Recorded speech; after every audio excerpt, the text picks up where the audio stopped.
Hello, and welcome back to Draig Dice, the Pathfinder 2nd Edition campaign here on the Bunny and Dragon Network. I am your host and Dungeon Master, Dragon, and I am joined by a selection of lovely players. Hello, everybody. Hello. Hello. Now, Hi. Hello. Hello. So, to recap where we left off last time, the party made their way down west, sort of southwest, to find their way, attempting to rush over and get to the bandits' main base and take out the bandits and try and get back before the festival. At least some of them cared about getting back before the festival. Others were just like we've got a job to do, let's just do it. And they made a decent distance and camped for the night. In the middle of the night, when they were camping, I believe Jomin was on watch and witnessed a pack of animals, of unusually aggressive animals, began to close in around the camp. Everyone woke up, grabbed their weapons, and a fight began. And the animals led by a giant dire wolf. That was the direwolf itself, very promptly and quickly slaughtered by Buhurt and Matilda. And the rest of the animals closed in for the attack. And thus, we jump straight back in to Jomin's turn in the initiative at the top of the combat. Jomin, what would you like to do? You have two wolves either side of you. You can see Buhurt a bit further in front, who's been mauled at by one of these wolves and has taken some heavy hits. And you can see the others behind dealing with a bear. What would Jomin like to do?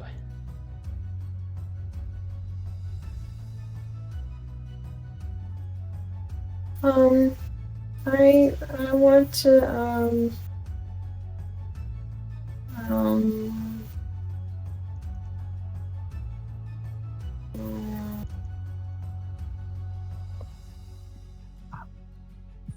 spiritual weapon.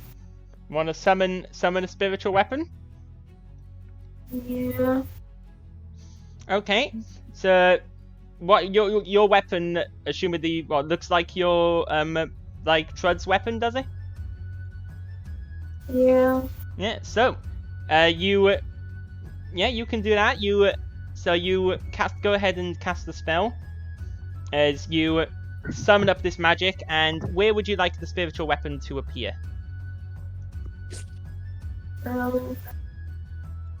Towards these two wolves that are standing near me. Yeah. So, like here or behind them.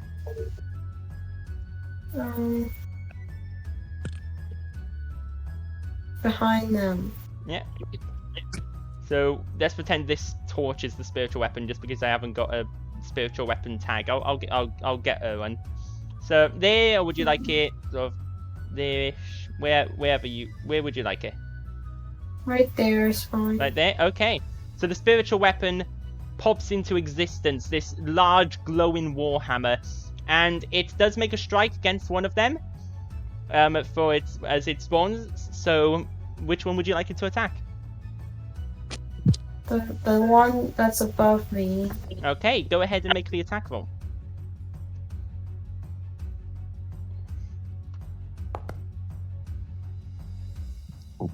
A 10 to hit. So it spawns in and it swings at this floaty warhammer, swings at the wolf, which sees it coming and darts to the side as the warhammer swishes through the air, unfortunately failing to hit.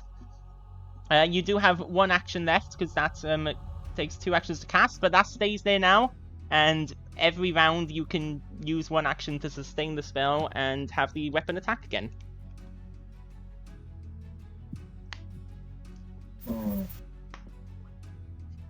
That's it. Yeah, well, you do have one action left. That's it. Yeah, you don't want to attack or anything yourself? No. No, you sure? Yeah. Okay. Okay. Which makes it the wolf below you, who he gnaws out with his fans and makes an attack against you for a 14 to hit, which I'm pretty sure does not hit you. Nope, it doesn't hit. So it gnaws out and you're able to knock it away and push it away with your shield, keeping a good defense. It attempts another time to strike you and misses again.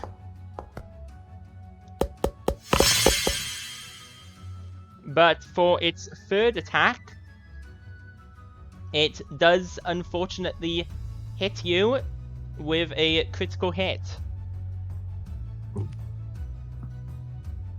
So you take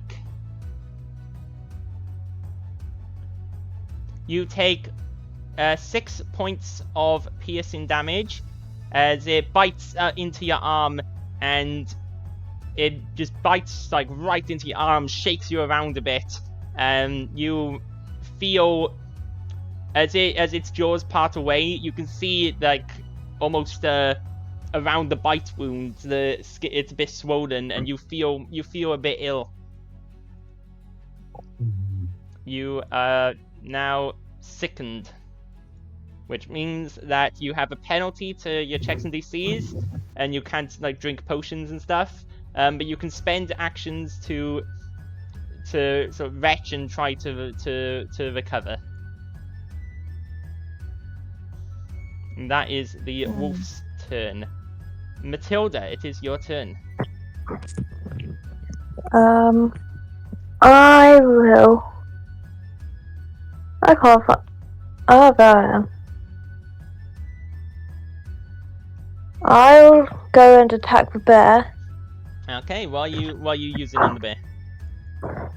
Hang on, I'm too far away from the bear, aren't I?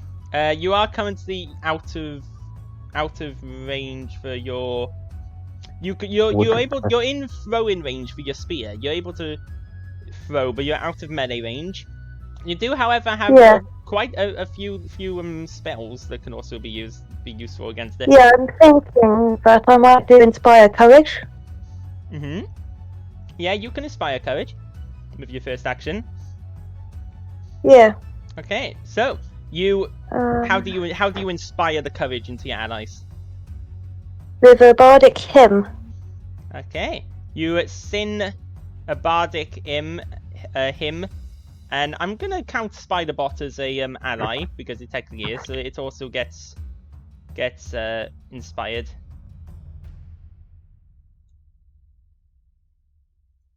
Actually, it's an emotion trait, and I think the emotion traits not affect construct. Have mechanical or artificial intelligence immune to emotion traits. Yeah, so Spiderbot cannot be inspired because it's a construct, but everyone else does get inspired by this bardic hymn, the Matilda sings. That is your first action, and you have 2 more. I'm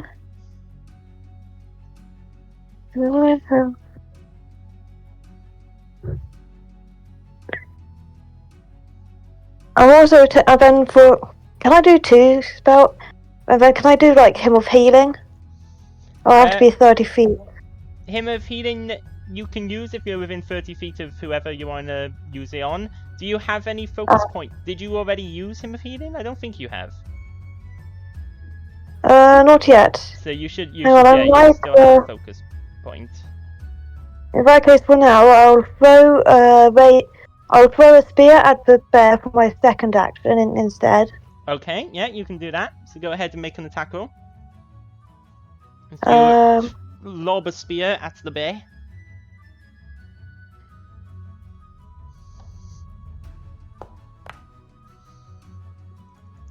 19.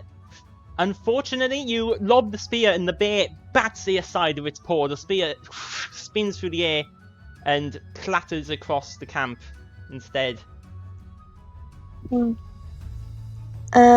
then I'll start making my way towards Boo Hut. Okay. 20 feet. So that is How far is- currently one of your spears is on the floor. So Mhm. from there, that's 5, 10, 15. I think 20 would get you there or there.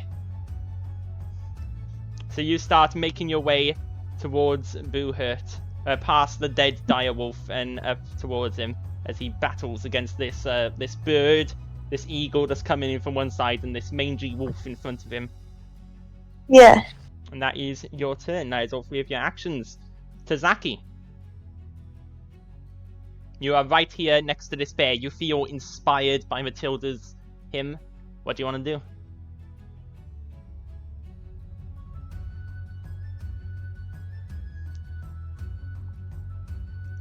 You are muted, by the way. Oh no, you're not muted. No, we can't hear you. Technically, I was muted on my side. Ah. What would you Function like to do? F4 mutes me on my side. Ah.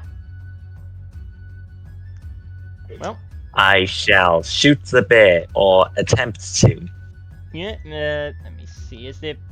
Are there penalties from range attacks in melee? I don't think there are.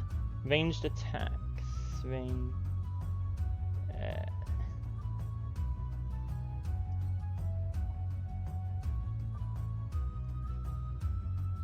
Rules. Range and reach. Yeah, there's no penalties for ranged attacks in 5 feet that I can see. So you can go ahead and make a shot. I am going to re-roll. Yeah, you're gonna hero point it. Okay. And I get a worse. Yeah. Everyone should have 1 more hero point than what it says they have. Ouch! That's a critical fail. Yes, it is. So, let's see. So, Even if I didn't roll a 1 and I rolled a 2, it would still be a crit fail. So I believe with firearms, did they misfire when you? Okay, so you Backfire. You hit yourself as backfire. dev target. Ow. So roll damage.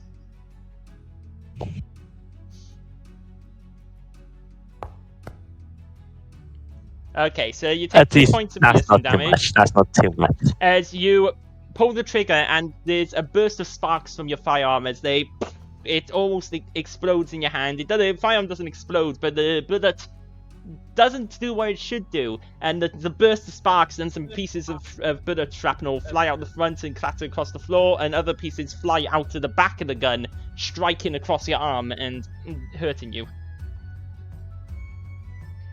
I thought I checked the barrel for anything in there. Ugh. Clearly, maybe the bullet was a dud. Something was wrong with that bullet.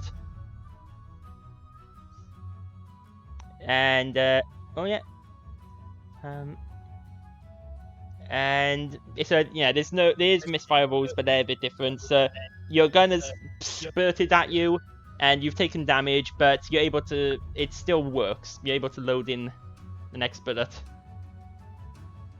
So yeah, that's your first action. Second action, I shall command Spiderbot. Okay, and Spiderbot. Also, I apologize for speaking in background because Google. What shall Spiderbot do? I get Spiderbot to go 5, 10, 15. No, that's 20, 25, and now it's flanking. Which means that I believe it's flat-footed flanking. Yep, so the creature will be flat-footed, so it'll have a -2 penalty to AC while from flanking it.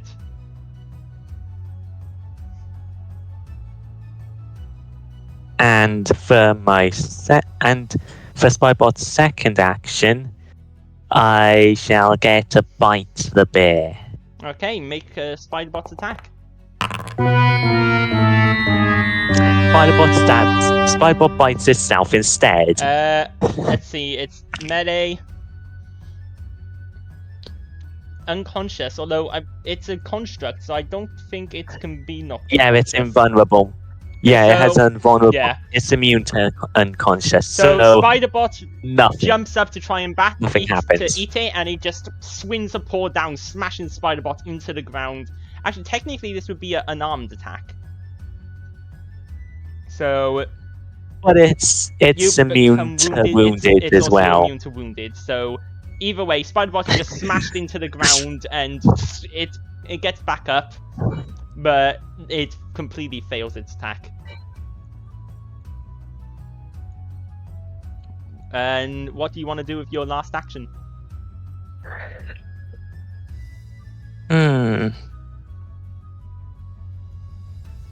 Last action.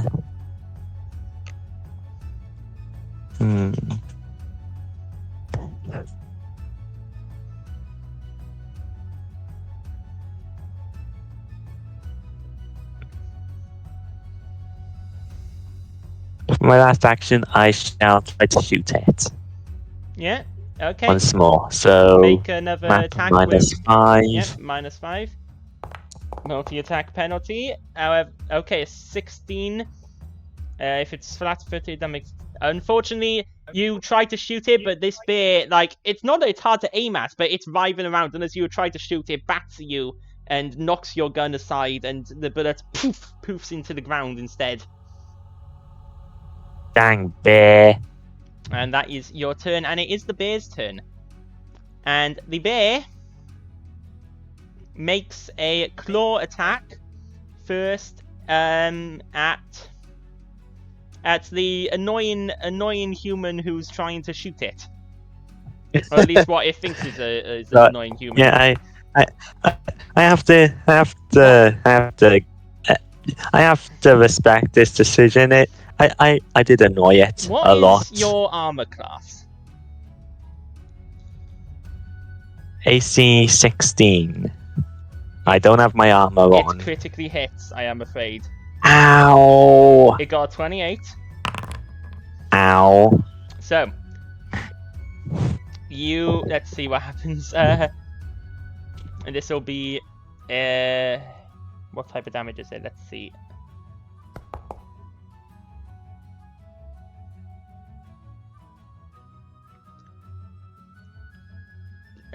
So it makes the strike with claw, which is, I believe, slashing. Oh, yeah. Yeah, slashing. So, this isn't good. This is very, very not good. What did it roll?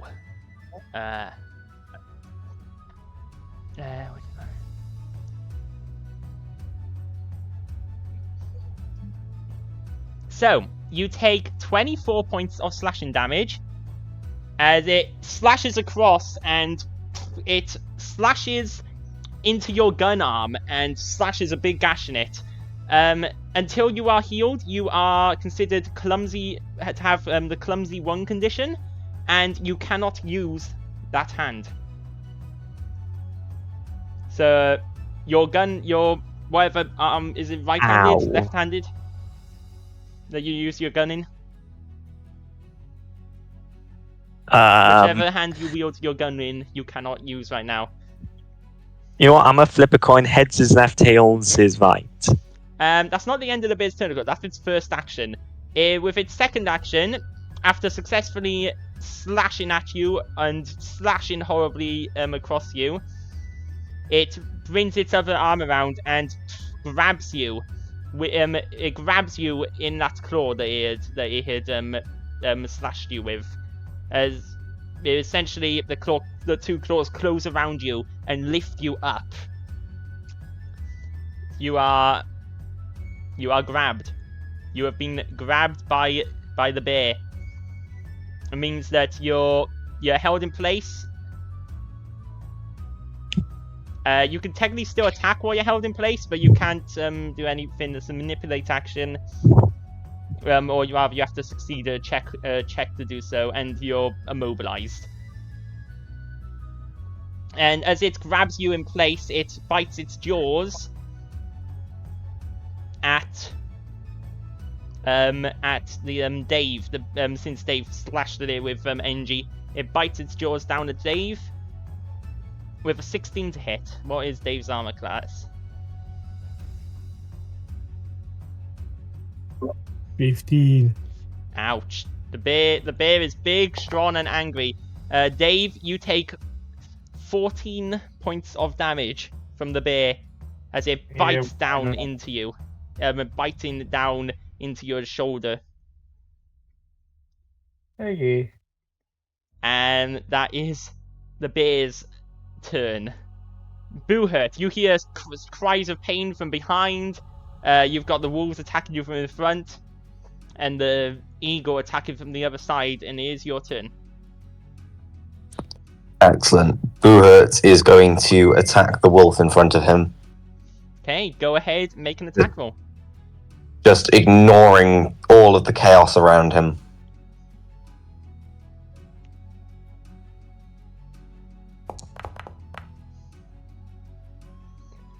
A 29. That is a critical hit.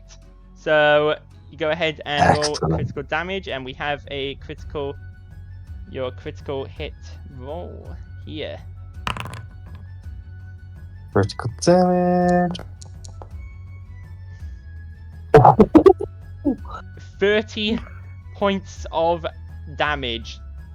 And that's slashing damage. So you slash and you sever one of the tendons in its leg. You full-on sever one of its legs as you slash down, and then you bring your axe back up and cleave right through it, just destroying this wolf instantly. Oh, wolf. That is your first action. You have 2 more left. My second action, I'm going to slash at the bird. Okay. The pesky bird. Make the attack with multi-attack penalty.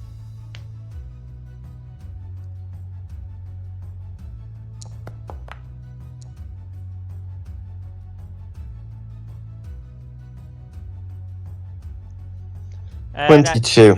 A 22 to hit the eagle. Surprise, that does hit. So go ahead and roll damage. Not critical, but it does hit. So you slash after taking out the wolf. You slash again as the eagle makes a dive for you, and you slash and feathers explode into your face as there is no bird anymore, just a cloud of feathers and red mist. You have 1 action left. Boohurt's just going to chug a celebratory health potion.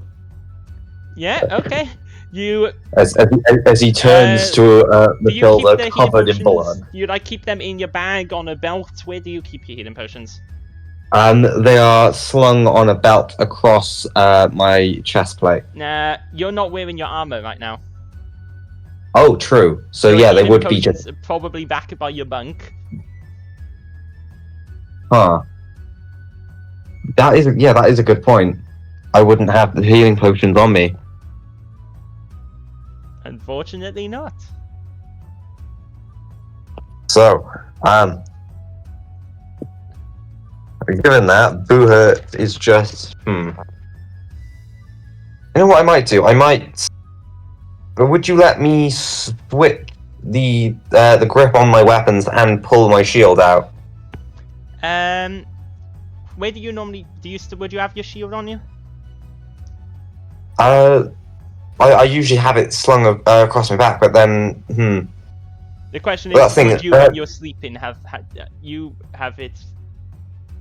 Well, that's the thing, because I think we had it, so it's a punch shield that I have strapped on my arm, and then when I use my sword two-handed, I sort of just have the shield still on my arm and just use the sword. The main question is whether you'd have it strapped to your arm while you're sleeping.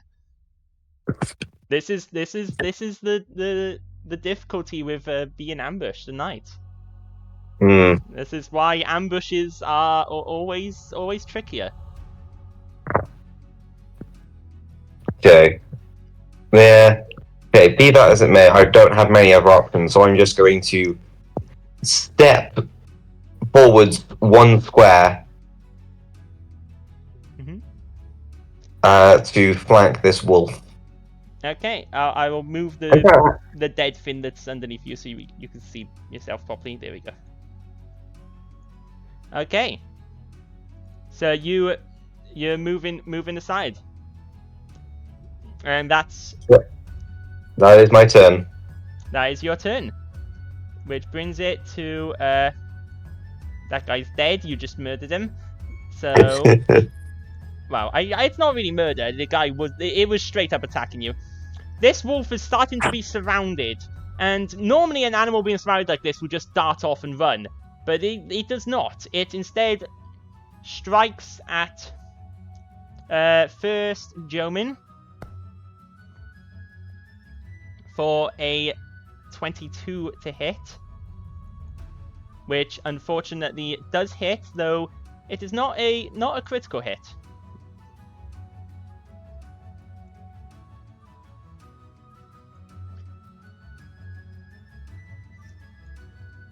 So it hits, but only a normal hit, just about. And it's going to do damage. So Jomin takes 5 points of piercing damage. Is Jomin... Yeah, Jomin is prone already, isn't he? Prone, remove... Yeah. So... doesn't actually do anything else against him while he's prone. You're flat-footed. So it first bites down at Jomin and sort of bites into him, then spins around hearing Boohurt come up and strikes at Boohurt for a 14 to hit. And out of armor, your AC is still 17 out of armor. Really? Wow, that's a high AC. Oh yeah, because with your bonus to... with +2 dex plus your proficiencies at the moment. That's a high AC even out of armor. Wow. Boohurt don't need armor. Boohurt's skin is made of steel. Was Boohurt by here, right? No. Boohurt was flanking, yeah. Yeah. I don't know why your piece was suddenly by there. So I may have just accidentally moved up. it attempts to bite at you and misses, and it's gonna attempt to bite at you again and misses once again. Your AC 17, isn't it? Mm-hmm. So it almost critically failed, but did not. No opportunities for attack. Dave, it is your turn. Alright, let's do the good old trusty 1-2 on the bear.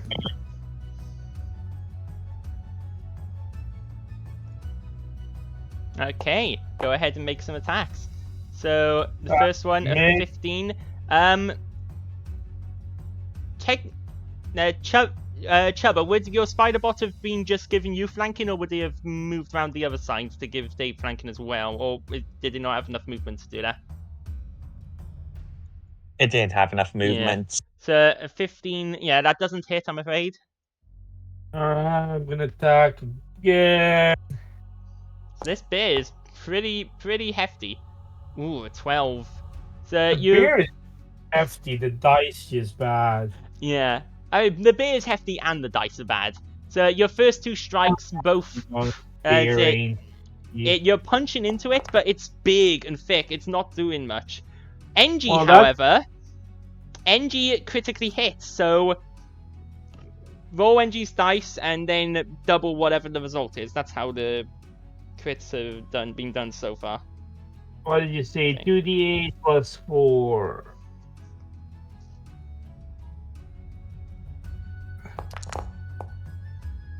So 14, that's 28 points of damage. As NG lashes out. You can just hit.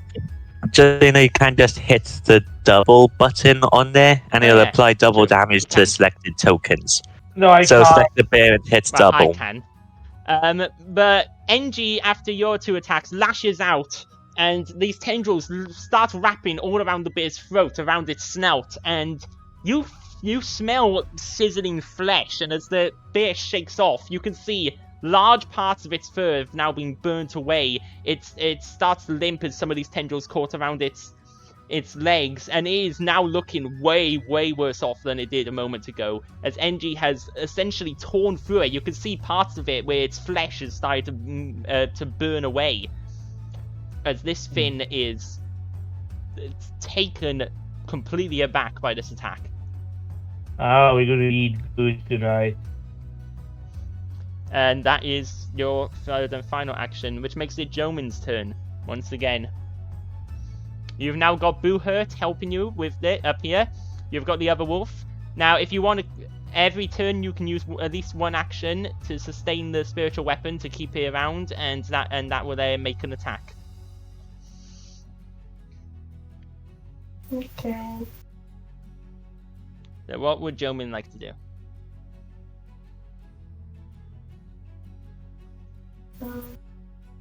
I'll swing my sword or my warhammer or something at it.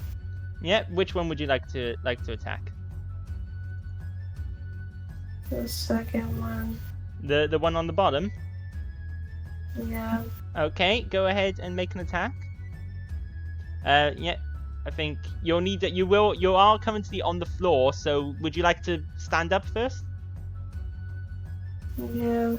Yeah, okay, so you stand up from prone, you get up off the floor, which is, yeah, that counts, that's an action, isn't it? One action. And you're able to strike at it, so you can go ahead and strike with your warhammer. And, oh, does it not have attack fin? Oh yeah, just press the strike +4. The what? The strike +4 button on your warhammer under your actions.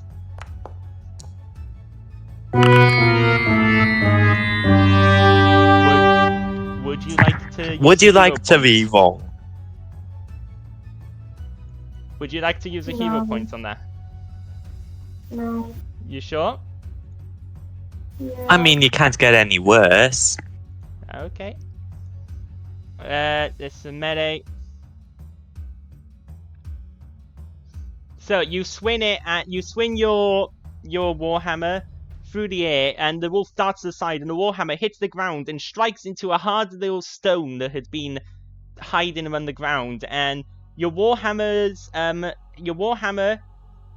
breaks. It is as part of the head and the shaft splinter, and it's still in more or less in one piece, but it is definitely broken. Your warhammer now counts as broken. It can be repaired. It can be repaired, but broken. It can't. Yeah, it can't be. It can't be used at the moment because it is broken. What would you like to do with your final action? You could, for example, command your spiritual weapon. Nothing. You sure? Your spiritual weapon will disappear. Fine. Yeah? Okay. Yeah. Okay, so it was almost shocked by your warhammer splintering. Your spiritual weapon blinks out of existence as you end your turn, and it is the wolf's turn. And the wolf is going to attack.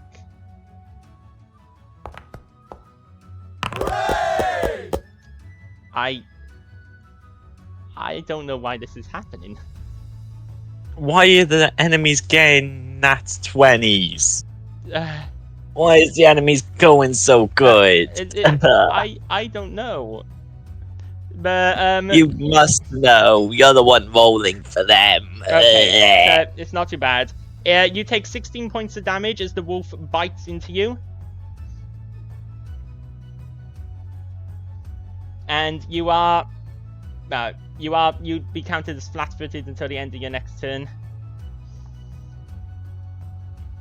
And the wolf, this is its second action, as it bites into you and it drags you down and pins you onto the ground. And seeing you now pretty badly hurt, not really much of a threat at this point, its eyes darts to Boohurt, who has just moved up and has slain a couple of the other wolves. It darts around to Boohurt, sees Matilda as well, and if I can apply, the wolf darts up and makes its final strike at Boohurt for a 16 to hit, which doesn't, does it? Nope. Okay, Matilda, it's your turn.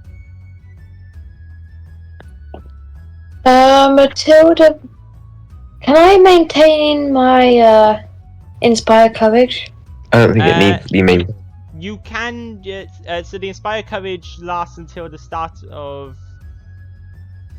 It expires start of Initiative 26, which is, I think... Oh yeah. Now. So, is it your turn? Yeah, it shows your turn. So I think the Inspire Courage is disappeared now, although it's just not showing up on mine. But you can essentially just... You can just recast Inspire Courage and just inspire everybody again. Yeah, I'm tempted to do that, or I'm tempted to, Action. Yeah, well, I'll Inspire Courage again. Okay. So, you once again inspire the courage on everybody, and everyone gets Inspire Courage, which everyone's already showing as having it for me. But if it disappears, I'll add the A on again. And... I don't have enough focus points. Okay, I can't do Hymn of Healing. Can I do...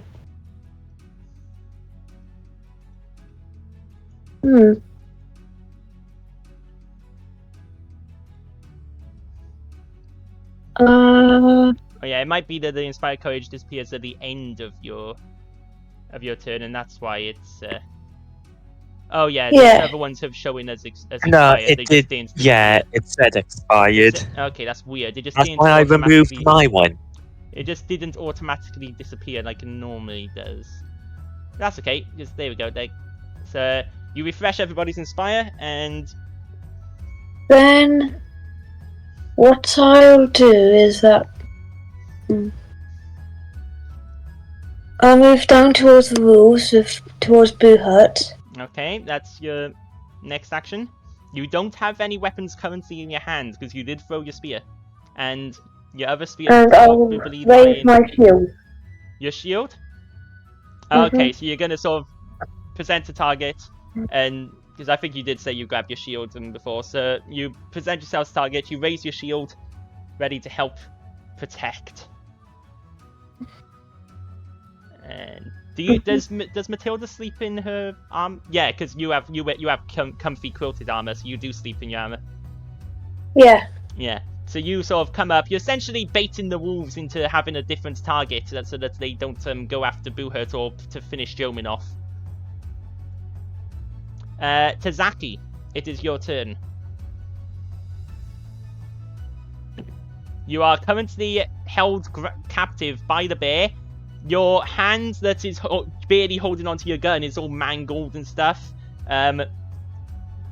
You can attempt to switch your gun to the other hand. That would probably be a manipulate action, so you would have to... May I tell you that I don't have any ammo for my gun? Have you run out of ammo? Yes. Oh, should have stocked up before leaving town. So, your gun is out of ammo, and you are currently grappled by this fin. What are you doing? By the bot. Yeah. Are you kill it? You commanding Spiderbot, or are you going to use one of its other? Yeah, I'm commanding Spiderbot. Okay, what's Spiderbot doing? It shall try and stab the bear with its legs. Make an attack roll. 18. Now, technically, even though you're restrained by the bear, you still technically count for I think you still count for flanking. If you do count for flanking, that will hit. If you don't, must be on opposite sides of a creature. You must both have both. You must be wielding. You must be wielding. You can't be under any effects, and you must both have the enemy within reach. Yes. The Avenger. Yeah, technically you still allow it to flank. So, Spiderbot does hit. Roll damage. Yay, Spiderbot hits. So, Spiderbot, how does Spiderbot kill the bear? Kills? It does. I Kill did the not bear. expect that. The bear was on 2 health. Wow, so 7 is quite overkill. Yeah. How does Spiderbot want to kill the bear? Spiderbot goes ahead and aims right at the bear's heart, through the ribs, So, and just shoves as fast and as hard as they can. jumping up onto the bear's back, Spiderbot shoves down its multiple legs through around its spine, through the ribs, and the bear goes.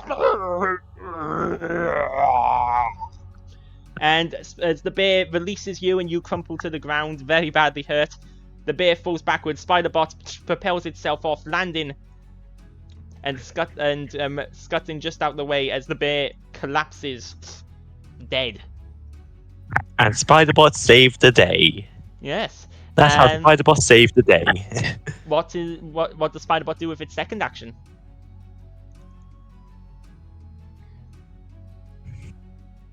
For second action, I guess Spiderbot to move over to here to flank the wolf.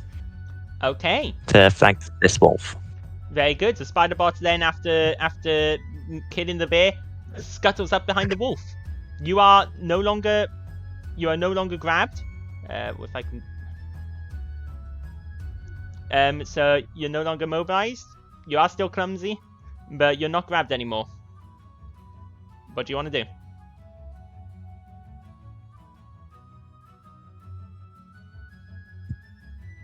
You've got 2 actions left. Let's see, so... I'll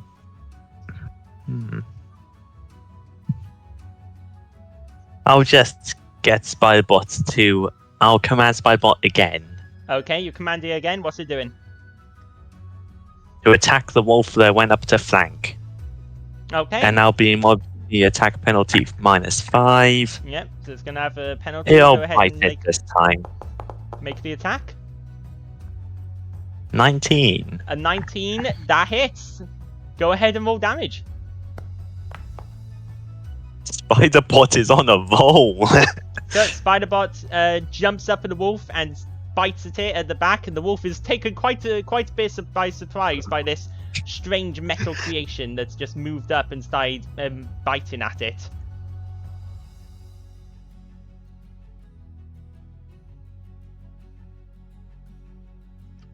What's Spiderbot doing with its second action?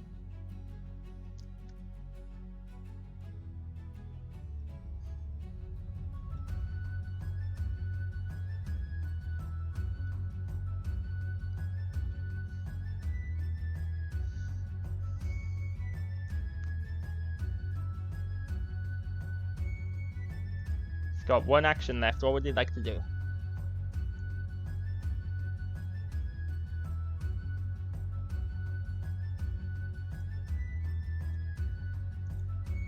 Hello? Spiderbot's on a roll, so Spiderbot's gonna attack again. This ain't Okay. gonna end badly at Multi-attack all. penalty -10. Let's see what happens. This one is flanked by it, so it's at least somewhat. Ouch. That's a total of 1, which is a critical fail. You know what, I'm gonna. Are you? Yeah, I was gonna V-roll. You're gonna reroll? Yeah. Okay, go ahead, reroll. Yeah, It's. that didn't do That's much. a 2 total, so it's a little better, but it's still a critical fail. So, Spiderbot's next attack misses, unfortunately, and it's immune to sicken, so it's fine. Yeah. Nothing happens. It jumps forward, slashes with its leg, but this time the wolf is ready for it. Its leg kind of sticks into the ground, and it takes a few seconds for it to put it back. You've got 1 more action. And you have things you can do.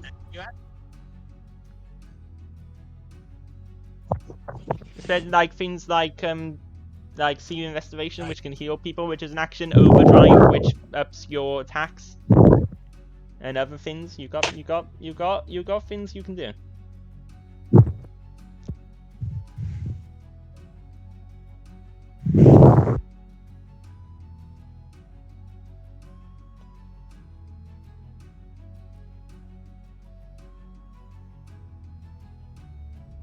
So what would you like to do?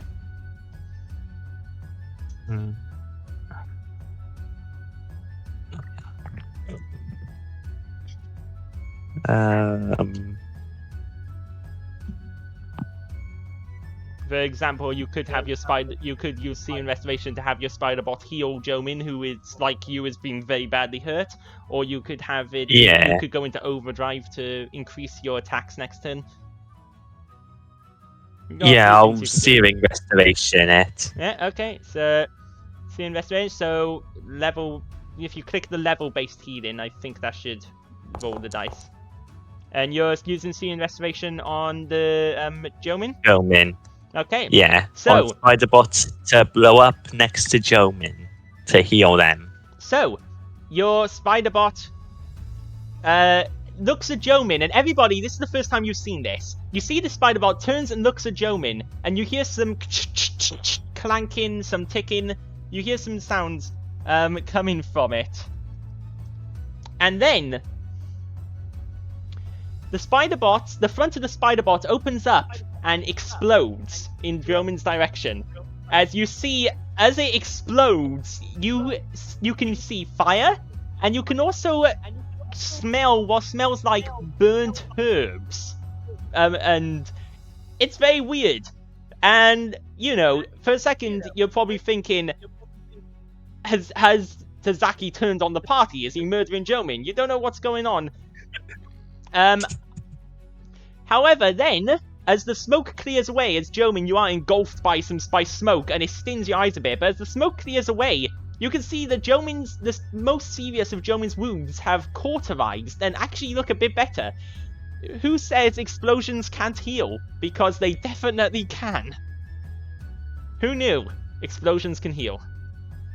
As Jomin is healed for 10 damage, somehow, by an explosion. Don't question it too much. However, Chubba, I need you to make the unstable check. Wait, and we will see. So is an unstable check it's just a flat check. So yeah, quite surprisingly, as Jomin then says thank you to the Spider-Bot and to Zaki for that. It's for a moment, Jomin, your life flashed before your eyes in this explosion, but you feel better now. However, in the aftermath of this, as the Spider-Bot's pieces come back together to form back into itself, there is a and sparks blow from some of its gears, and it stumbles a bit. Ooh, now that's technically a critical fail on the check. On a critical failure, you take an amount of fire damage equal to your level, but you're not near it, so it won't make sense for you to take it. So I'm gonna say that the minion would take it. Yeah, the minion does take the damage. So the minion takes 3 fire damage. Your Spider-Bot does from the sparking and explosions.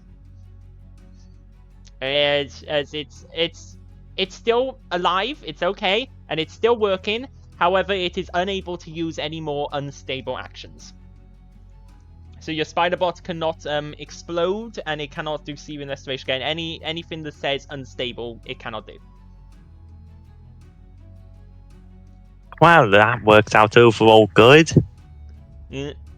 Like, the actual description of Searing Restoration is amazing, though, because it just says, they told you there was no way explosions could heal people, but they were fools. Fools who didn't understand the brilliance. So... yeah.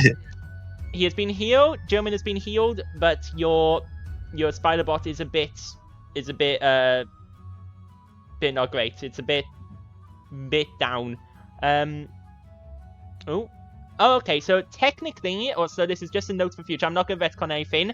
So technically, Searing Restoration, any unstable actions, some unstable actions are taken by the minion, and it would be used as one of the minion's actions when you command it, technically. So remember that in the future. If you're, it can, yeah. So it'll say on it, so like Searing Restoration says, if your innovation is a minion, it can take this action rather than you. So I'd say, yeah, so we're not going to change it for now, but in the future, you'll need to use your minion's action, your Spiderbot's action to do that. It's essentially just you use your action to give it actions, and then it does it. That is... Okay. That is your entire turn then. Buhurt. It brings it to Buhurt, yes. It is Buhurt's turn. There are 2 wolves, and they are all that remain. Inside your 2 wolves. Yep. I would like to attack the one between Buhurt and Jomin so that I have flanking. Yeah, yeah, now, because Jomin is prone, I think... Let me check if prone people can still dance. I think you still must be on opposite sides of the creature. You must both have to be able to act. You have to be wielding melee weapons or be able to make an unarmed attack. You can't bear any other effects that prevent you from attacking. You are both able to act. Jomin's not incapacitated, so yeah, you do still get flanking. He's on the floor, but he's still able to act, so you get the flanking. So go ahead and make an attack. You guys are going to need some serious healing after this battle. Wow. All you would have needed for a critical hit would have been a 23. You got a 30. That is a critical hit. Thank you very much. So Wow, talk about overkill. Oh, come on. 12 damage. But let's see what the critical hit card says as well. So the critical hit card that you get. Am I allowed to hero point the roll for damage? No. You cannot hero point damage rolls. It's slashing, yeah. However, Bone Cleaver. However, you will like this. So let's see. What did you roll on the die? It was, oh wow, minimum. You rolled minimum. So it was 1 plus 5 times 2 somehow equals 12. Oh no, yeah, because 1 plus 5 is 6 times 2. Yeah. Triple damage. And the target must succeed a fortitude save or die. Just straight up, it dies if it fails. However, so what 6 has 12 plus 6 is 18. Huh? Matilda, wait, what? Oh. Why did Matilda I think I accidentally had Matilda selected. Yeah, because Matilda's right above the wall. Oh wow, I'll handle that. It had exactly 18 health, by the way. The wolf did. Okay, and I will let me heal Matilda from that damage. You focus on Matilda the took wolf. 33 damage. You're kidding me. You give Matilda back 33 health because she took 33 damage. She was on max health, so. Yeah, so. Did you end up killing me and bring me back to life? Instantly carve straight through the wolf and just take it out immediately. You have 2 actions left and 1 wolf. I think we all know what I'm going to do. I think we know, yeah. Wolf, die.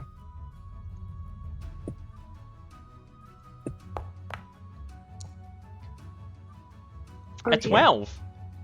Maybe wolf not die.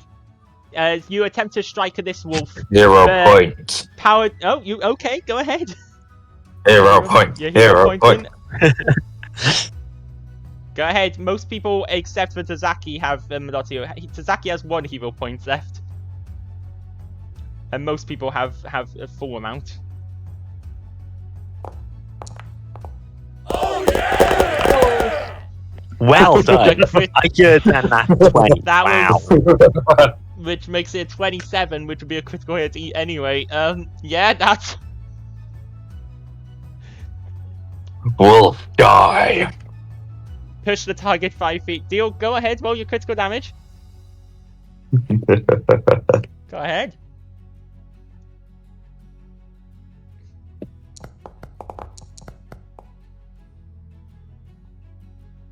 $18. So, you slash with your third attack, and you slash into the wolf, dealing a big chunk of its health, and it is pushed backwards by the force of the blow, and sort of skitters across the ground a bit before stopping itself.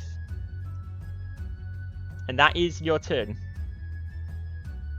And is it? I have one more action left. no, because your second. Oh no, you hero pointed it. Yeah, so you do still have one action left. The wolf is now further away from you though. Yeah. And so unless you've got your weapon is reach, which is not. It's a bastard sword, so it kind of should, but it doesn't. Yeah, why it can't reach 10 feet? No. Can I throw my sword at the wolf? Technically, I think you can. Throwing weapons. Throw rock.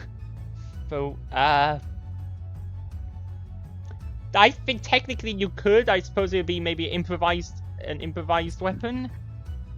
Yeah. I'm gonna say yeah you can. It's gonna be an improvised weapon. Okay, so it won't do its full damage. So make a. I'm gonna say make the sword's attack with a multi-attack penalty, but I've added an extra -2. Okay, so shall I use multi-attack penalty? Multi-attack penalty. Minus. Yeah, 10, and then extra -2. And That's then like... if it strikes, I determine the amount of damage it does if it strikes. We will see if it strikes.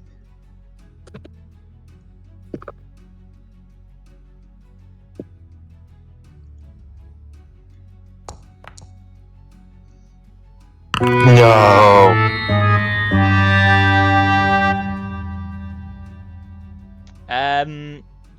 Okay. I could hero point it, but I think it's gonna be more funny to not. You've used 1 hero point already. Yeah, you're I'm down gonna to let 2 hero points.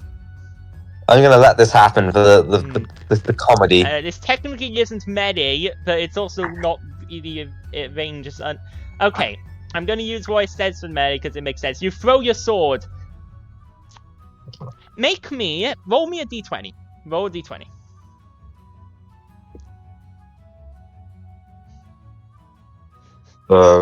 Slash roll.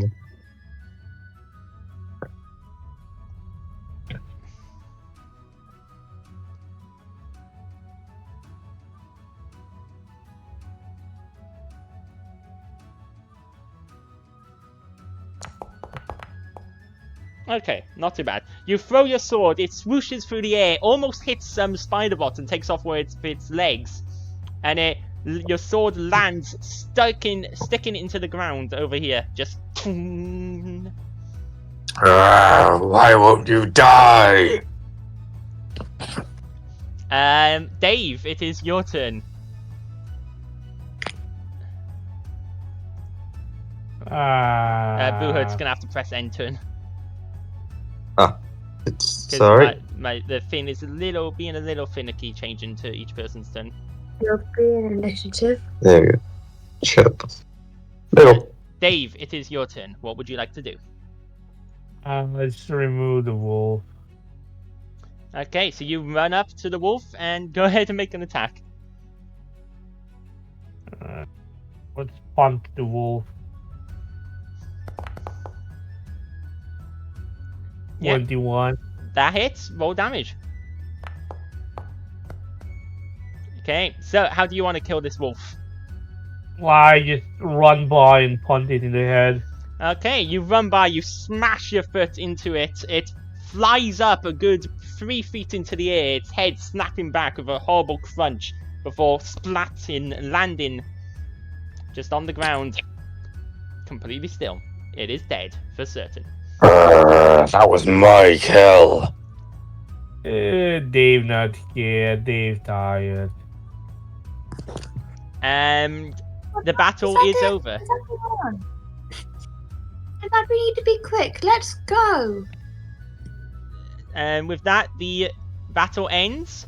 Everybody is... There's taken a lot of people have taken a fair bit of beating. It is way too early for this nonsense. There's quite a few of you have been hurt a bit and are in need of some major healing. But the battle is over. Bet? Say that to Tazaki.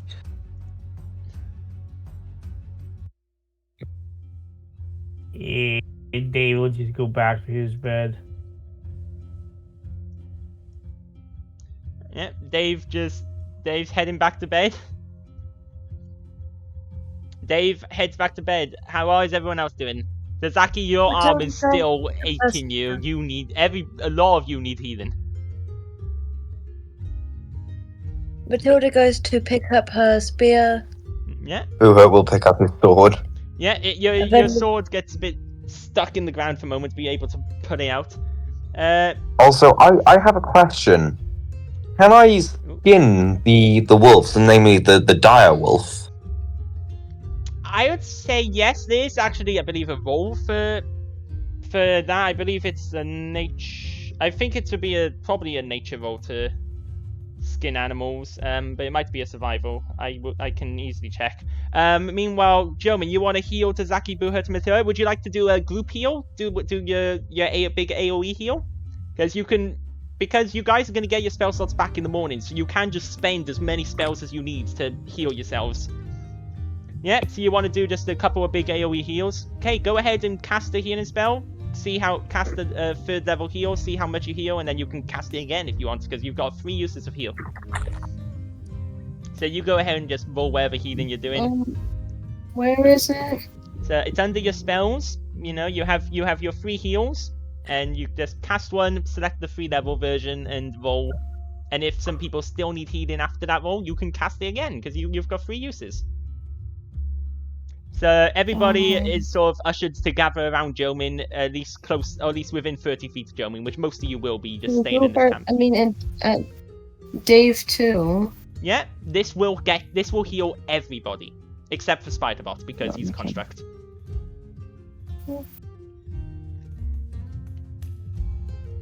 Please, how do you? Yeah. Just click the healing button because we're gonna assume everyone will be in range. Okay, so everyone recovers 4. Do you want to use your other 2 healing spells as well? Get everyone up as much as possible? Yeah. Yeah, okay, you can do that. So everyone recovers first 4.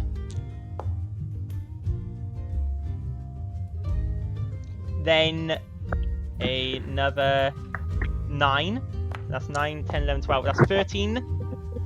So everyone recovers 17 hit points from Jomin's healing spells. All of us?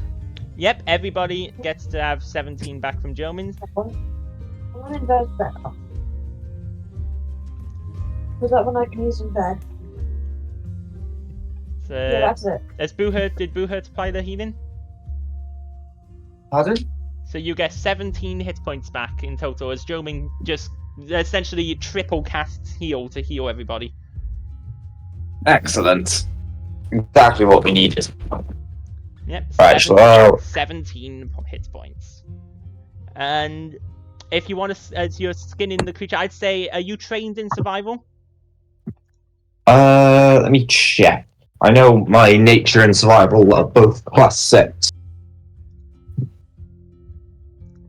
Yes, you do have training in it, so you can make a survival check to try and skin. Okay. Oh dear, Jomin looks sad. A 14. I'm gonna say you managed to get some bits as Jomin walks away a bit sad. You start working on the direwolf, right? The big one. I think I'd want to not the the magey one, but one of the smaller wolves, and I kind of want to skin all of them. Okay. Bar the mangy one.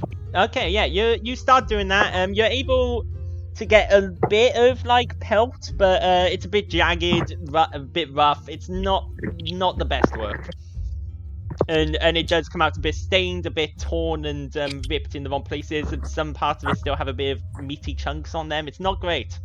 It was a bit of a subpar job, I'm afraid.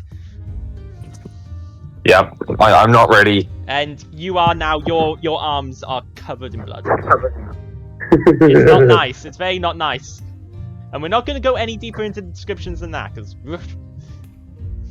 Yeah, probably don't want to go any deeper, yeah. The bear, I mean, you go any deeper, I'm you're going to be cutting out his heart. Did you also try to skin the bear? Yeah. Okay, yeah. Do you move it away from the bedrolls before doing that? Maybe like a little bit. Just use the There's no need to move but- it away from bedrolls. By the time you I finish will this area, say- it's a mess. I will say I'll give the bear skin to I think to Zaki and ask Dave if he wants it, because they were the ones fighting the bear and Spiderbot killed it. Dave is snoring at the moment. Dave was asleep while being healed. He's just snoring and gets healed in his sleep. So Meanwhile, Jomin Zaki, I sort of to represent Zaki with the bear skin. Yeah. So Well, Zaki, looks you like got a bit of Spiderbot has some skin. The skin isn't very good to Zaki. It's a bit gross and dirty, and not cut very well. Yeah, and I hand Matilda the direwolf pelt. Yeah, you do so. And I take one of the wolf pelts myself, and I give the other one to Jomin. Okay, so you go over to Jomin, and who's sitting on his own, and hand him the wolf pelt.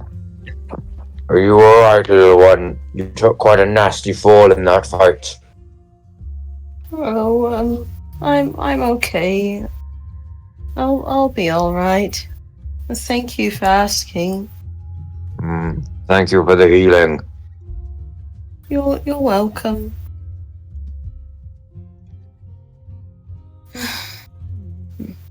He still looks sad.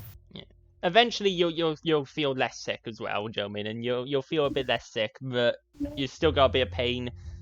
And you're a bit sad. Jomin's sad. Yeah, he's not really that focused on the sick part. Yeah. He's just really more discouraged. Oh dear. Yeah, and you have your warhammer here. Your Yeah. poor broken warhammer. Yeah. So, does anyone else want to do anything before you all go back to sleep and hopefully not get attacked again? The horses have calmed down a bit after the battle's over. Pruitt will go and check on the horses and sort of comfort them. Emerald sort of sits next, goes over near Jomin, just sort of nuzzles up to Jomin, nuzzles Jomin. Oh, thank you. Thank you, Emerald. And he pets him. Yep, he lowers his head He's down, lets pet. himself get pet. The other horses, they seem to be okay. They haven't been hurt. They're a bit. Some of them look a bit scared. Although Svadilfari is just sort of standing here up, like completely unbothered by all this.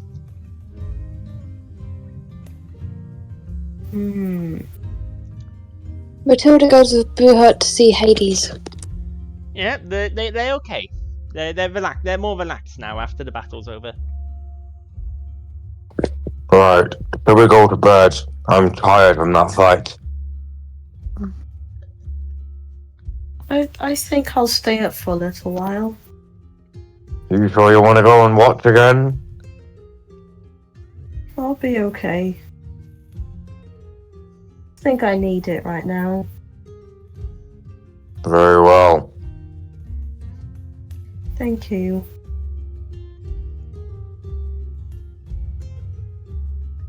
Okay, so you're staying up a bit. keeping watch. What are you doing while you're staying up, Jomin? What are you thinking? What's going through Jomin's mind? Jomin feels like he's like letting everybody down, and he feels very upset about it, and even starts to like cry a little bit, but like silently, so he doesn't wake up anyone. Because he's just feeling discouraged, like just feeling like, you know, like what's the point of me being here? Like, I'm not doing really much. Like, I'm not really doing much stuff. Like, oh, damn. And he just lets it out a little bit, like just, you know. And Emerald sort of just nuzzles him as he, while he's there, keeps him company. He pets Emerald and just hugs him, like. Yeah. Okay. And you do that, and eventually you probably fall asleep. Yeah. And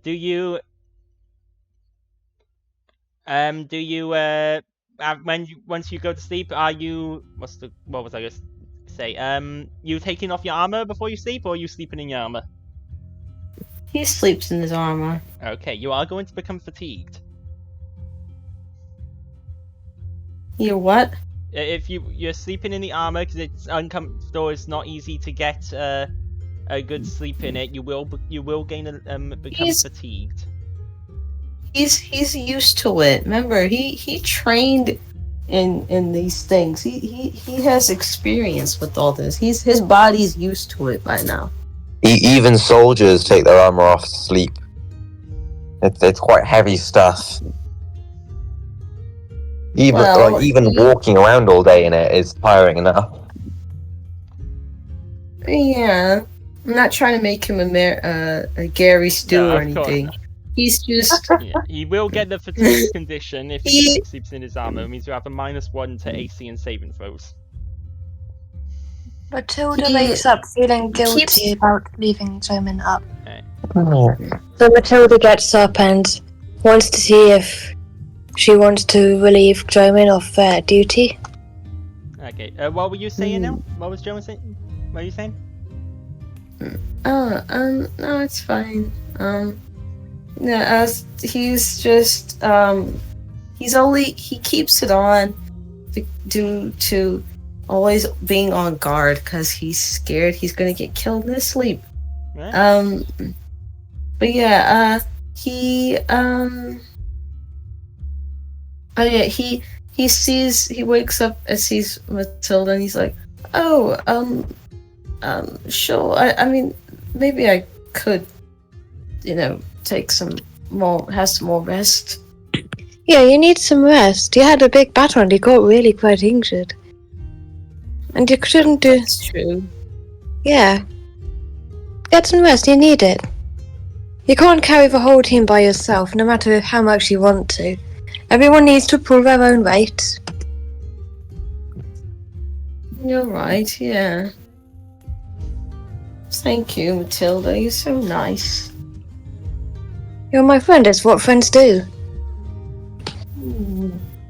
He does his little, flapping of his hands, but, that's when he stops himself. He's like, what does that mean? Why do I keep doing that? I don't understand. Matilda says, don't worry, it's fine. Matilda says not to worry, that it's fine. And that Matilda does all sorts of things that not even Boo Hurt knows about. These are put my laptop on the floor. Yeah. Right. Alright. Okay.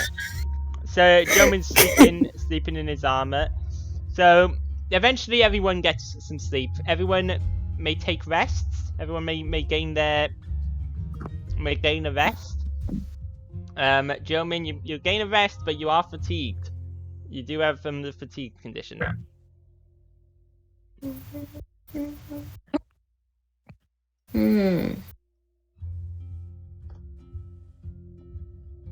Fatigued. So everybody, so Tazaki's gone the rest. Dave's gone rest. Matilda,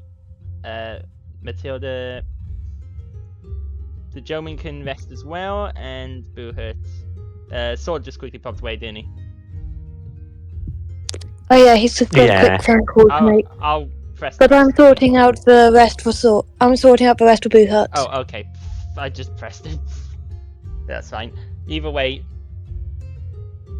everyone gets a lovely rest. Although it's a little uncomfortable for the smell of blood is still quite heavily in the air. But as you guys wake up in the morning, well, you wake up, the fire's died down, the bodies are still here, but everyone's okay. And you, I assume, set off to continue your journey? Yeah. Yeah. So you guys set off to continue your journey across, heading down to the camp that you're heading for. Maybe states that we would probably have put on our armors when we woke up. Yes, everybody equips their stuffs, gets ready in the morning, and you guys head off. And you travel for a while along the road. Jomin is a little more tired, is lagging a bit behind, but well, you've got Emerald, so you're sitting, you've got your horse taking you, and you guys make fairly decent time as you move forwards through the paths. As you're moving it on, you can see hills in the distance that you're getting closer to. As you reach about the outskirts of the start of this, what you can see before you is where currently you've been traveling along nice smooth plains. You now see before you a large collection of hills, small hills and big hills, all cluttered together, forming like a big, almost like a natural barrier between two parts of the land. You're approaching from the one side where you can see the plains that you're on kind of go up and over these hills. You can even see the road in the distance that crosses down into the hills. And you get to this point and start making your way towards the hills. It probably takes you about 4 hours to get here. It's coming up to midday. And as you reach sort of the edge of the first of these hills, you can see this large open hill, and that's a bit further. Like it's you've passed a few of the hills that are a bit more outset from the main collection. They're sort of starting ones and twos before you get to the main group of this hilly terrain. And as you get towards one of them, make me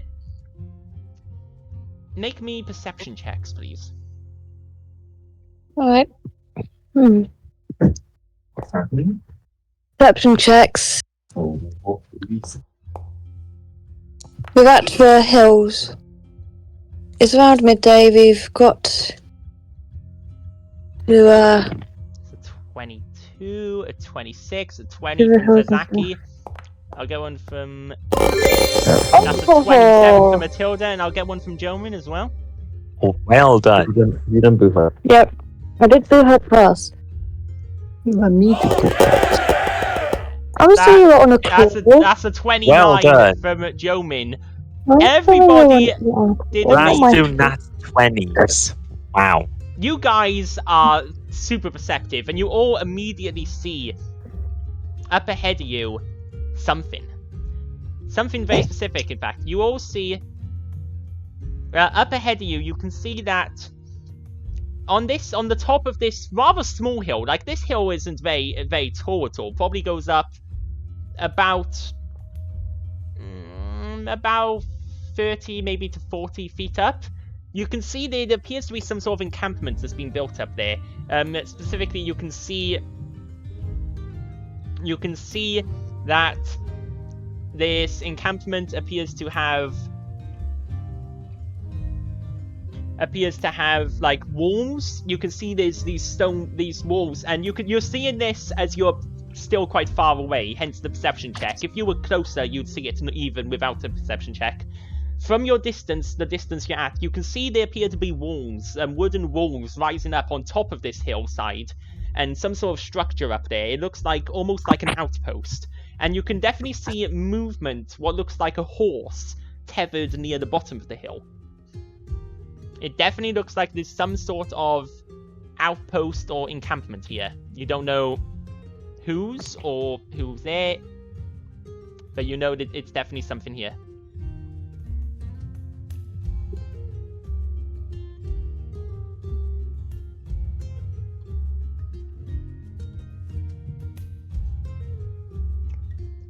What you guys want to do is you approach this.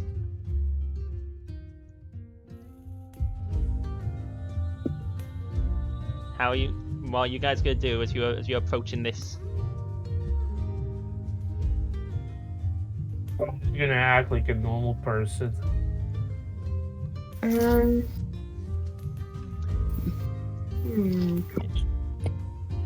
How are you guys gonna approach? With my sword and shield at the ready. Matilda hides in camouflage. Yeah. There's not much to camouflage behind, or camouflage with. There are lots of wildflowers around here, but it's like no big bushes or trees or much else. In that case, Matilda arms herself with a spear. Okay, you're arming yourself. And a shield.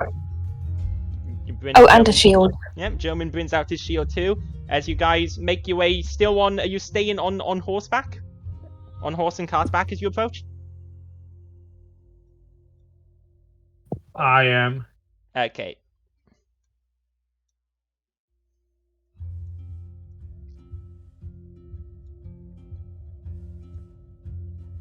Yeah, I think stay on the horses. We can dismount when we get close. Yeah, right now we because need... Dave is in the cart, aren't you? Being drawn by Sveldfari and Sinia. Yep. I think you mean his war chariot. Yeah, it's essentially a war chariot. And then Jomin is riding atop the war pony, Emerald. And then you two are riding on Hades, was the name, right? Hades. And Tazaki, you're on the cart as well, aren't you? With Spiderbot. Yes. Taki's my turret. Your turret. Turret? Then you gotta supply me with ammo. What was that? Come on, hand over the ammo. The most I can give you is the rocks. Yes, German?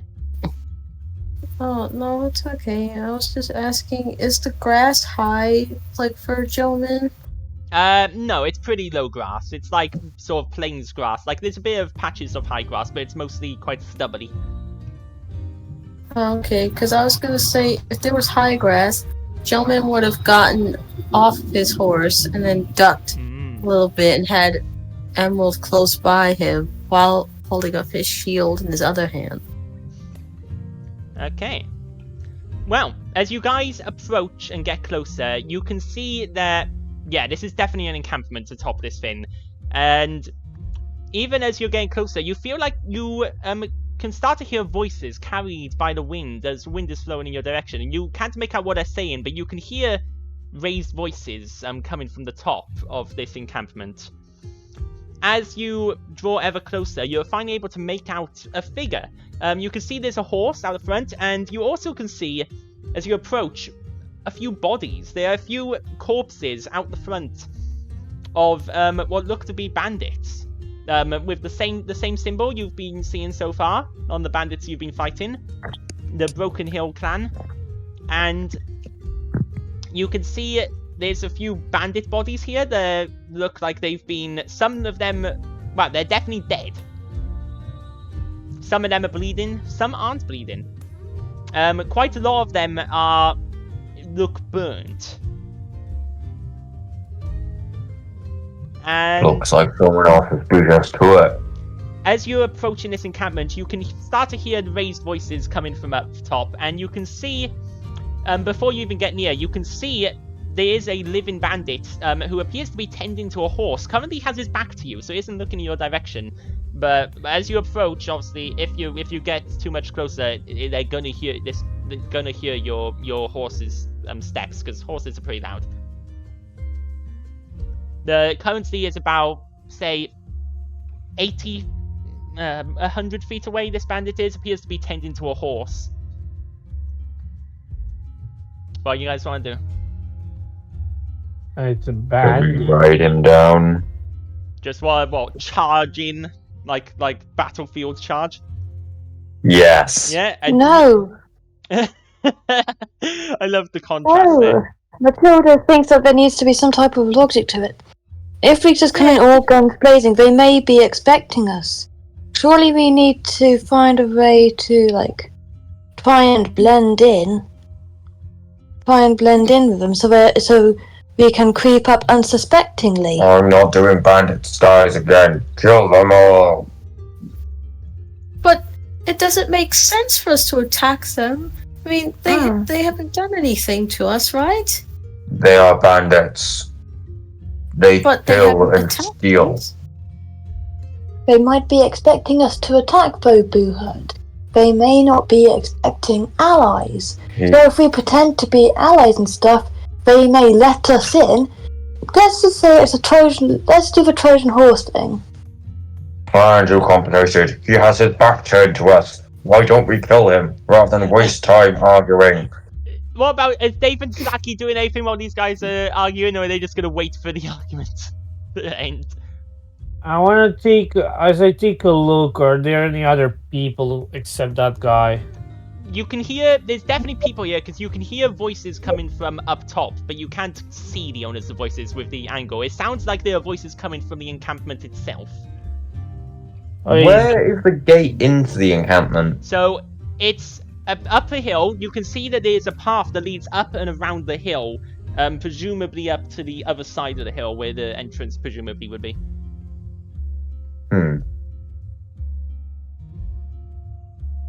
Matilda eventually says, "Shut up, Bobuhut, lower your volume. They might hear you." Wouldn't if we just went and killed them? Well, they'd probably be able to hear you if you use that volume. Shut up. Why not kill? Because if we try and surprise them, we'll be able to. They are more likely to kill them if they were not expecting us. If they got news of what happened in the sewers, they may well be expecting us. But if we... What happened in the sewers was with the cultists. This is different. Let's kill them. Buddha is getting very, very impatient. And so is Hades. Oh dear. It's okay. Oh, yeah, what was that, Zell? I'm gonna give the reins. I'm basically gonna tell Tazaki to take care of the cart. I'm gonna step down. Okay, you're gonna dismount the cart. Yeah, and I'm just gonna, like, crocodile style crawl towards the wall. Okay, so you wanna just try and sneak your way towards the encampment. I'm literally crawling through in the direction of the wall, like a crocodile. Okay, so as you're crawling towards, make me a stealth check, because you're crawling, you're being all slow and crawly. Is it also because the wind is in your favor, obviously blowing noise away? You can have oh wait, no, there is no advantages here. Just be an easy DC. So make me a stealth check. I'm still used to D&D and D&D rules.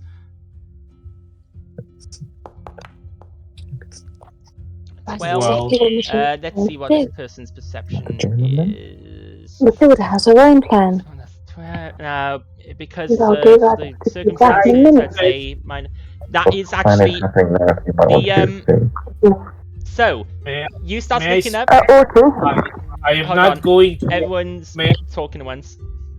I want to specify, I'm not crawling towards him, I'm crawling towards the wall. Towards the encampment wall? Yes. He is between you and the encampment wall. Essentially, he is right next to the path that leads up to the encampment. Yeah, but there has to be a part of the wall where he's not there. He's a single man. Yeah, you can crawl away from the path and around the side of the hill, and start climbing up that way. Sure.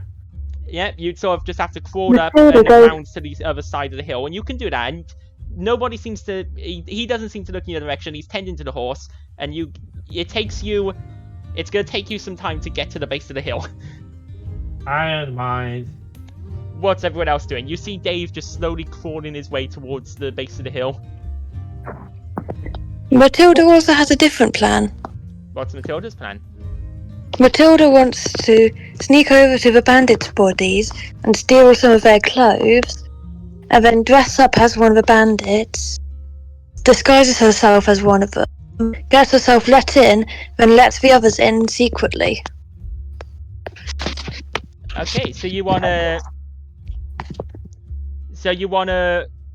disguise as what? You wanna take out the bandits that you can see and take as clothes? Is that it? No, she wants to sneak up the bandits that are already dead. Oh, right. Oh, yeah, the dead bandits. Okay. You'll need to find one that's small enough, but I'd say there's probably a half in it. Make me a. Yeah, it takes you a few minutes, but you do find the dead halfling bandit, who's roughly your size. Then you strip off his clothes and start putting them on yourself. It's gonna take a few minutes. By the time you finish, essentially, Dave has sort of just about reached the base of the hill. Boohurt will also join Matilda in this ridiculous endeavor. Okay, so you grab another. As you're handling the bodies, you can see most of the marks on them definitely appear to be burn marks. Some of the clothes are burnt. A few of them also seem to have blunt impact marks and bruises on them. You're not sure of, and without making a check, you're not sure exactly what weapons caused this. But you get the least ruined clothes you can find, and you two are both dressing up as bandits. Yeah. Due to my ring of discretion, I look like I'm in ordinary clothes, don't I? So all I need to do is sort of tie one of their things around my arm, and I'll look like one of them, won't I? With your ring of discretion, it hides armor and sheathed weapons by creating the illusion of ordinary clothes. Yes. And bandits would wear ordinary clothes, otherwise, what would be the point? They do wear kind of leather armor. When Matilda tells Boohurt, right, we're going to have to do some acting, we're going to have to pretend to limp and stuff, and that we were part of a battle and one of the few survivors. We couldn't be with the others because we needed to wait until we got healed, and we only just got healed up enough to get back. Fine. This won't work. This is ridiculous. I love it. So while you two are doing that, Jomin. So those two, you've seen them. They're starting to grab some clothes and stealing some bandit clothes from dead bodies. What is Jomin doing?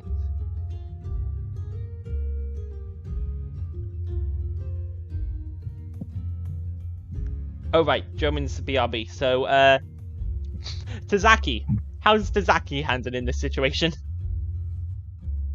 You're currently were charged with looking after the cart. Dave is called away. These two knuckleheads are stealing clothes from dead bandits. What's Tazaki doing? Oh, Hades is also with the cart now, because we've had to dismount to be bandits. So Hades is at the cart. Okay, Hades is. Tazaki's just like, what on earth is going on? Yeah, you're just like, what are they doing? Yeah, well. Are you just gonna sit here and see what happens? Yeah. Okay. So as you two are grabbing the clothes, we'll quickly just while waiting for German to get back. Dave, you reach the bottom of the hill, and you can see from here it's about 40 feet to the top of the hill, but it's somewhat of a steep incline, but not like straight up steep. It's climbable if you wanted to try and climb up it. I said it's a wooden wall. How well made is it? It's hard to tell from down here. you'd need to get closer. Sure, I'm gonna go up. Okay, so you start climbing up, sort of climbing around to make sure you're not in view of the person tending the horse. And it takes some time, but you eventually climb up, and as you get closer, you can see this is hardly even a wall. It's very much like wooden palisades, you know, that you put up like in to stop, like you put up during sieges and stuff to corner off streets and things. They're very much just a series of these wooden palisades placed together to form a wall around this encampment.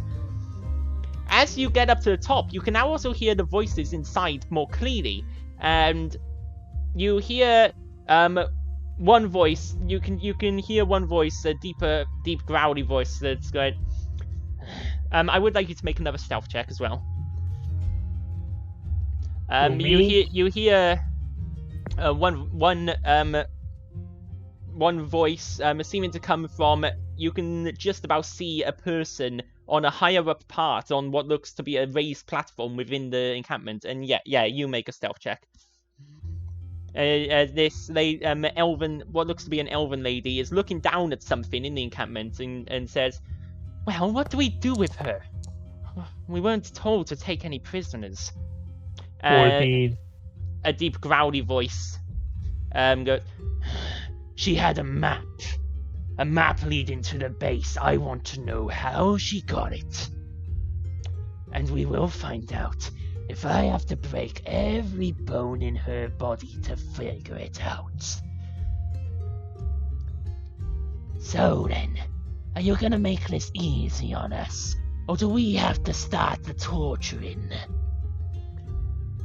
And a voice responds, a voice that you recognize. "Go to hell, bandit scum." Lol. Voice you recognize as the voice of the priestess Cariana, the priestess from the from that little semi-temple, the temple of Callistra, I think it was, that you took some stolen paintings back to. The lady who you promised you'd take her with you when you found out where the bandits were based. It seems like she went to attempt to go after them on her own. I'm not telling you a single damn thing. And even if I did, it doesn't matter. The rest of my order will be here soon enough. And they will kill every last one of you, and then we will take back what you've stolen. There's a moment pause, and then a deep laugh. You see now, this is too easy. Nobody knows you're coming at all. It's written all over your face. No one knows where you are. Which means that no one's coming to save you. You're gonna die alone. There's a creak as you lean slightly on the barricade, and the wood creaks slightly. Why would they lean on it? Or maybe you don't. Okay, well, you probably don't lean on it, but some of the loose stones underneath your foot on this this part of where you are now is quite steep, and as your foot slips a bit, you'll fall forwards into the barricade a bit, steadying yourself. And what was that? How, as I was looking through there, how many of them did I see? Looking through the gaps, you can see. No, wait, you can see the palisade. The palisade itself is about, I'm gonna say, 6 feet tall-ish. So I can just see over. Over it, you can definitely see on a raised platform. There are at least 2 others. Obviously, if you're trying to hide, then you'll have lowered yourself a bit to hide. So, if you wanted to see straight over into the camp, that would be making yourself fully visible. You can see there's at least 2 up on a higher platform, and you can hear the voice of this deep growly voice coming from lower down. And through the gaps, you can kind of see another one. There appears to be roughly 4 of them in there. Or there's one outside. I'm gonna lower myself down. As they hear you, you do hear, "You go check that out now!" And you can see the elf with a bow on the higher raised platform looks in your direction, and pulls her bow out. I saw something over there. And you hear footsteps coming around towards you. Alright, so I go down. Back down the hill? I go down. Actually, I'm gonna do some funny. I'm gonna do something funny. Oh. I'm gonna prepare. The second something pops near the palisade, I want to flip it over and toss it down the hill. Okay, so you can now see from here as well where the entrance to the camp is and the gate where anything coming at you will come from. So you can sort of move closer to there and hide around that, right next to that one if you wanted. Yeah. Okay. And I will reveal the map in a second. Jomin, so Dave has crawled off to investigate and climb up the side of the hill. Boohurt and Matilda have stolen some bandit costumes from some dead bodies and are putting them on. What do you want to do? We're gonna pretend that we're new recruits and head up to the gate and be like... Okay. What does Jomin want to do? Matilda changes her accent. Yeah, but first, what does Jomin want to do?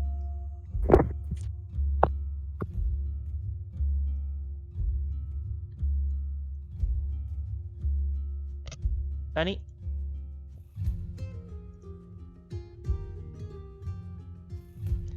No, it's okay. You're on Emerald right now. Boohurt and Matilda are about putting on bandit costumes. Tazaki is just watching. Yeah, because you'll be doing this while Matilda is still getting changed into the bandit costume. So that's why whatever happens here might affect that, or if you're going with her or whatever. So it's okay. Well, what would you like? Or is Jomin unsure of a plan? Okay, so are you gonna sort of stick back with the Zaki as like backup?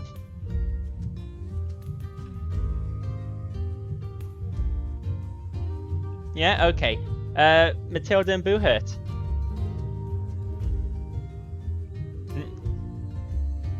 So Matilda and Boohurt, you finish, you get changed. Boohurt, in order to pass through the bandit, you are gonna have to take off your ring of discretion.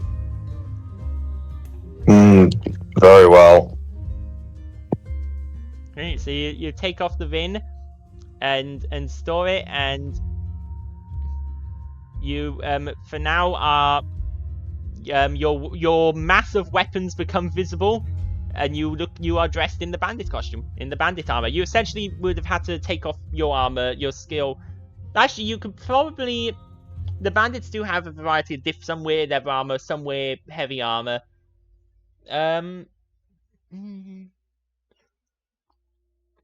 Make me a perception check to see if you could find, like, essentially armor that matches yours. Like,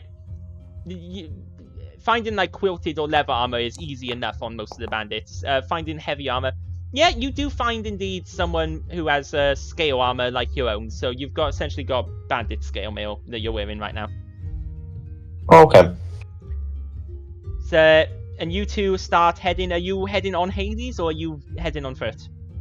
No, we're gonna sort of put our normal sort of kit. I'm gonna take off some of my weapons because bandits wouldn't be as heavily armed as Boohurt is. So we're gonna leave some of our stuff in Hades' saddlebags. Yeah. Okay, now, obviously, if that bandit turns around when you approach him, he will see all these horses in the distance. They will be visible. Like, this is a pretty flat plain, mostly, so there's nowhere really for him to hide. Unless you're able to keep him from looking in that direction. Yeah, we're going to try and sort of walk past him if we can. Okay. So you guys approach, and as you get near and he hears you stomping as you draw level with him, he starts to turn as you sort of draw level with him, and so he's at the moment looking at you. I'm going to bring everyone to the map, but the Jomin and Tazaki are a bit further away than the map suggests. Oh dear, and apparently Emerald is now mounting Senia. It's mount. What? The mount mod just put Emerald on Senia. Oh no. So Emerald is riding in the cart. As well as Joman. There we go. So I'm gonna bring everyone along to here. So you guys draw level with this guy. And you can see, Dave, you are over here, essentially hiding by this palisade, waiting for someone to come around, which he will do. This sort of happens as you're getting spotted, and as this happens, it's all happening at once. You guys draw level, and you see this bandit here. Is like, hey, hold up!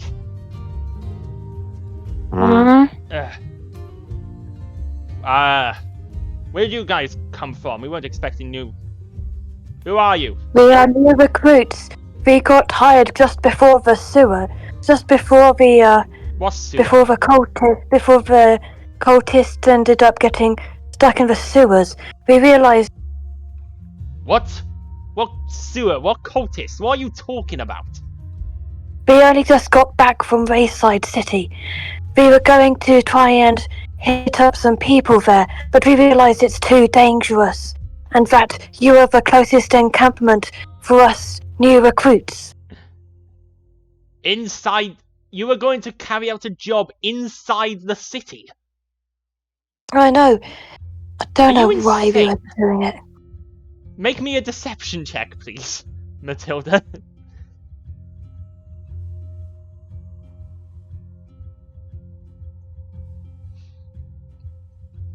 Meanwhile, 15. Okay, let's see what his DC for deception checks is. It goes against perception. You needed to beat a 14. What? Whose bright idea was it to carry out a job inside the city? Whose idea was it to listen to an orc bandit? Right, you're new recruits, so we'll excuse the idiocy for now, but we attack targets on the road. Don't enter the cities, there's guards everywhere. Are you insane? Meanwhile... Right, okay. Well, it's just as well you're here. We just lost some of our men to this prisoner. At this moment, Dave, a guard walks around the side, and I would like you... Let's see, so you're trying to throw him, what, down the hill? Yes, I'm gonna... Make me an athletics roll. Alright, give me a second. Suppose he's gonna be really surprised to see me here. Well, he was expecting to find someone, so he's not really surprised. However, a 28 is a critical success. Alright, fly, baby, fly! A 28 is more than a critical success. It's a critical success. You needed 15 to pass, 25 to crit. I want him like down there. So, he may have been expecting someone, but he wasn't quite expecting a frost giant. As he comes around the edge, you grab him, and you were still crouching low so your head wouldn't be seen. You raise up and grab him, and you raise like a good 2 feet over the edge of the barricade. Everybody inside can now see you. As you grab him, lift him up, as he goes, "Aah!" And down there, you guys, you hear a scream as he is thrown clear off of the edge of this path. You want to throw him down that way, or do you want to throw him in the other direction? You can throw him in any direction you want. I want to throw him in the direction where he's going to take the most damage. Okay, and so you yeet him off that side where you can see this drop here, where the path has sort of been carved up the hill, is a lot more of a sheer drop than the side you came up, which is a lot smoother. So you throw him, and it's essentially a straight drop. As you throw him, he launches through the air, and that's 40 feet, falling damage. Oh my goodness. I'm pretty sure he's just gonna die as soon as he hits the ground. This falling is Bludgeoning damage equal to half the distance you fell. He's fallen 40 feet. He's going to take 20 damage. He has 19 health. He falls. And the scream is suddenly cut short. This happens for you guys down there as well. You hear... everybody essentially hears screams and then splat. Can I do one more thing? What is it? Can I spit ice in the direction of the elf? I don't try to hit her, I just want to intimidate. Okay, go ahead. Make a way of... you're not trying to hit her, did you say? I mean, I assume they're gonna I assume I can't get, like, a proper attack. I meant more like a sort of intimidation. Well, technically, it would be, like, I'd say 1 action to throw the dudes, 2 actions to blast, but you can use it as an intimidation if you wish. In which case, rather than make an attack... Now I'm gonna try to spin her. Okay, make an attack roll. Meanwhile, all of you down there, you hear the scream. You hear the scream suddenly stop. And then, 50 hits probably. And then you see a flash of blue shoot off away from the past the encampment and into the air. This guard is like, "What the hell's going on up there?" and makes the start running up. I'm just gonna buckle down, like, so she can't hit me. Lay down. As you're doing that, as this flies past, she draws her bow. The bandit captain shouts, "To arms!" And this bandit starts moving up, and that is where we are going to end today's session. The simplest way is to do the Boohurt method, but no one wants to do the Boohurt method. My method is the... Yes. Yes, just charge! Also, for that throw, Dave, I am giving... if you didn't already have, like, full hero points, I would give you a hero point, but I am going to grant you, I am granting extra XP for that. Yo! I'm counting that as a minor achievement. So you're gonna get like an extra little bit of XP. Nobody expects the prowling day. That was incredible. So yes, it was incredible. Thank you everybody for coming on. I hope everyone enjoyed. And we will pick it up next week. We'll roll initiative at the start of next week rather than now. But yeah. This has been Pathfinder. Thank you everyone for playing. Thank you everyone for watching. And we will see you next time. So until then, goodbye everybody. Bye-bye. Bye. Bye. Bye everyone.